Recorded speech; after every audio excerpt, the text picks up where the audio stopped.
TESOL Pop, Season 11, Episode 8. Have you ever taken a teaching job that looked great on paper, but turned out to be something else? Or maybe you're job hunting and you've heard a few horror stories? This isn't the Halloween special, this is the realities of the TESOL industry.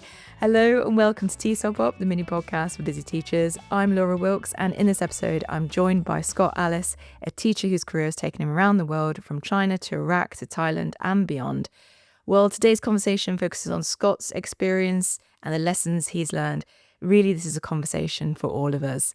And I really hope it encourages more conversations around job hunting, contracts, and remuneration. To be honest, I've been there early in my career. I took a job with what seemed like a really reputable employer. I don't list them on my social media. I don't endorse them in any way. And what happened was, within weeks of me starting that teaching gig, is I found myself working all hours. I don't think I've ever worked as hard as what I did back then. There was no scheme of work as they promised. There were no teaching materials. So I found myself creating all of that from scratch for multiple classes. And you can probably guess I burnt out pretty quickly as a result. So this episode is for you if you're thinking about your next move, you're currently job hunting.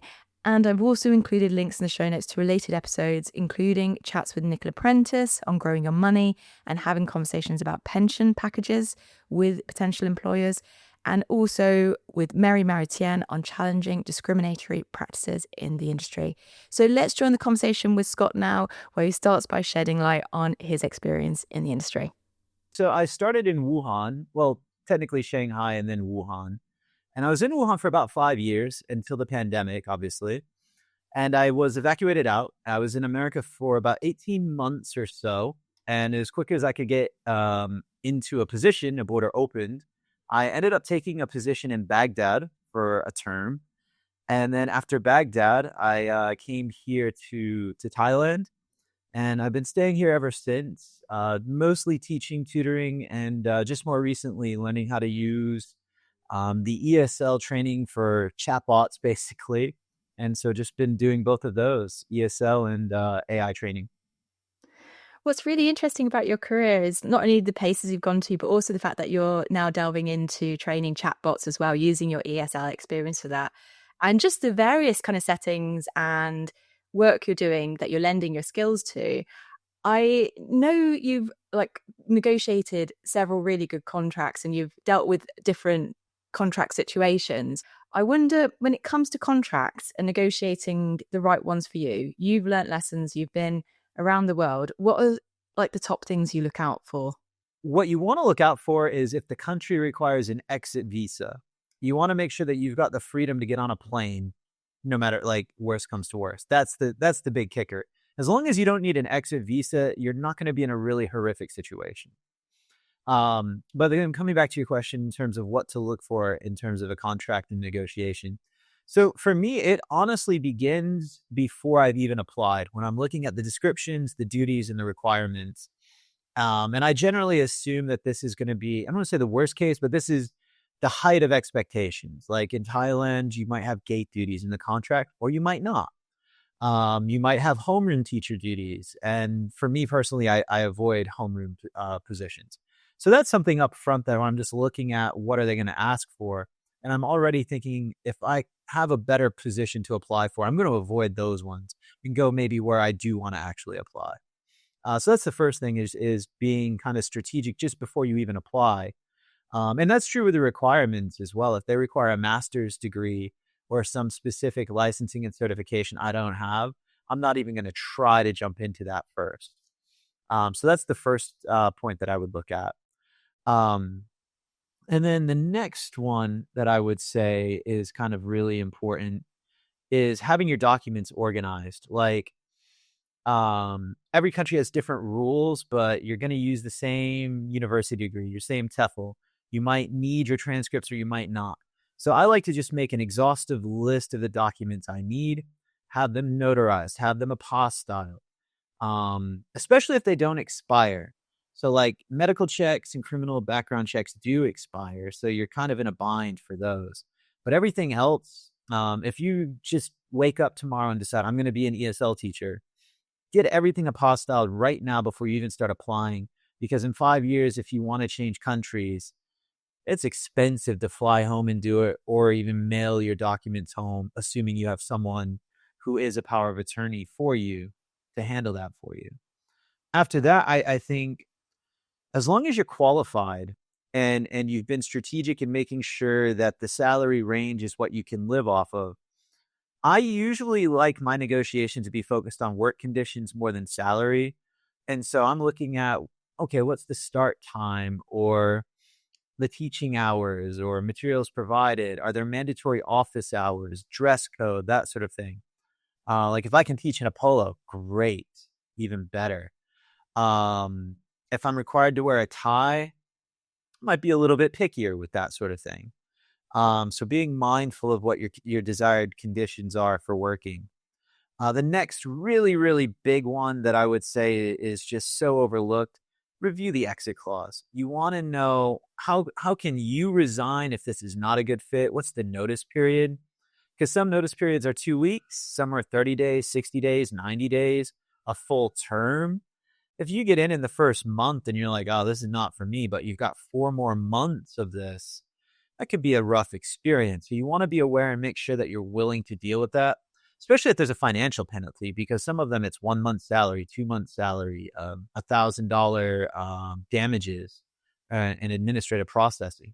So be aware going into it that you have exit terms that you can live with.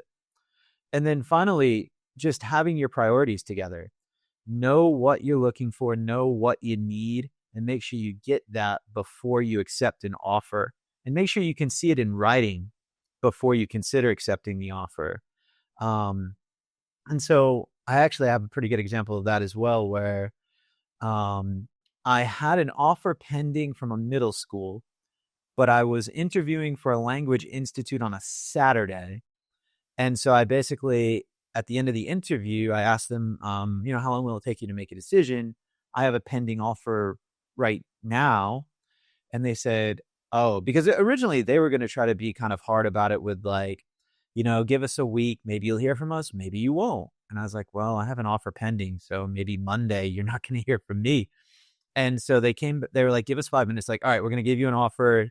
All right, perfect. And I said, well, before I can accept it, I need to see a sample copy of the contract.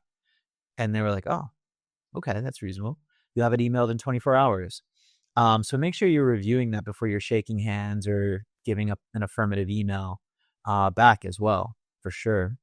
Well, I think with all of these you've just described, Scott, these really helpful tips that you've gained from your experience is that you're coming from it as much with the mindset, with the value of what you have to offer and the standards and priorities that you're expecting from an employer. I think this is so important for people who are at the start of their career when they're really excited and they're quite eager to get a job and get onto the career ladder. We sometimes don't even think about and recognize the skills and the hard work we put into our qualifications and how we should have this priority list no matter where we're at on our career. If we're just starting out a fresh graduate or if we've been in the career in this industry as long as we have both been in, it's important to come from that kind of, I've got stuff to negotiate. Oh, absolutely. Absolutely. And I mean, obviously, if your qualifications or your experience is I'm going to say lower, but maybe not as developed, sure, you're not going to come in and expect to be at like the 60% salary band or something like that. Like I've seen countries where like your salary is on like a formula of this many years, these qualifications, that sort of thing. And so if you're mindful of that, if you're just looking for experience, there's many countries where the hiring practices are pretty open, but your salaries are going to be lower. You might have to tough it out for a term or a year in a language school. But once you get beyond 1 or 2 years of experience, and I'm also assuming that you're doing professional development, and if their school's not providing it, you're finding it yourself. There's loads of additional certifications you can do. I every 2 years, I try to do 1 or 2 online, nominal fees, that kind of thing. There's no reason that you should be like kind of desperate. You should be able to kind of reach up a little bit, swing a little bit, for sure. And what was really interesting about when you're talking about negotiating contracts was actually looking at the responsibilities and actual time and expectations of the employer. I wish I'd done that when I first signed my contracts, because on the surface, it just looked like, I'd only have like 26 classes or 26 academic hours, as it was called. But what I didn't consider were all the additional things like the events, the open door events, the parents' evenings that weren't listed. And I wish I'd asked about that, because that meant I was working quite late sometimes. I was working sometimes on my days off because of special events. And it actually lowered the value of the contract because of the additional hours that weren't that clear. So I think that's such an important thing for us to ask, is everything itemized here? Is there anything else? And also to come back to the contract if the employer is asking you to do things that are beyond what you originally agreed as well, which is perhaps on reflection what I should have done.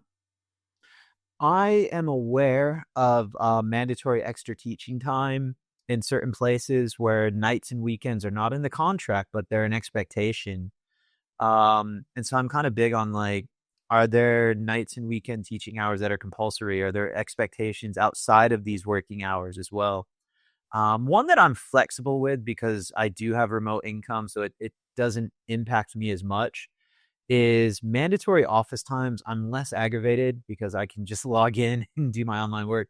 But if I wasn't doing that, I would be really bothered with a lot of mandatory office hours. And that's something to watch out for. Like, I looked at a position this morning where it capped teaching hours at 21 hours, but the work shift was listed as 8 hours a day, 5 days a week. And so you're spending 19 hours a week with no class time, and they're providing you materials. And so you're becoming decoration at that point. And that's not something I'm really keen on, honestly. Yeah, it's kind of important to question, like, what are they expecting for those additional hours? What exactly are they thinking that you're going to be doing? And if it's just to allow for lesson planning time, great. But can you do that in other spaces that isn't like a noisy staff room where I've been in staff rooms before where I've been trying to plan my lessons and I haven't got a lot done. So I need to be able to have the option to be able to move to other spaces like a empty classroom to do my work and do my marking. So it's all these type of things. I think this is brilliant, like that you've shared your experience and talked about these things. These are so useful, not just for new people starting their career, but I think for all of us to think about, no matter where we're at in our careers. Scott, for people to follow more about what you do and where you're at on your travels and in your education career, where can they find you? Sure. I mean, I'm on Instagram, so I'm always open to take a follow. I'm working on a few other things at all the time. Like, I have done side tutoring during the pandemic, but I haven't done much with that since. But I do travel. I throw up my pictures up on Instagram, so that's a safe place to find me. Drop a comment. I'm pretty good about replying if it's serious. Super. Thanks so much, Scott. Thanks for your chat today. Absolutely. Thank you so much. So if you want to follow Scott on Instagram, I've dropped that link in the show notes so you can find that easily. As always, if you have a question or an idea that you'd like to pitch to the podcast, you can contact us on the website, TESOLPop.com. Finally, you can support the work we do at TESOL Pop by leaving a rating review wherever you listen to the podcast, by sharing today's episode to continue the conversation with your peers, or by even buying us a coffee by going to ko-fi.com/TESOL Pop.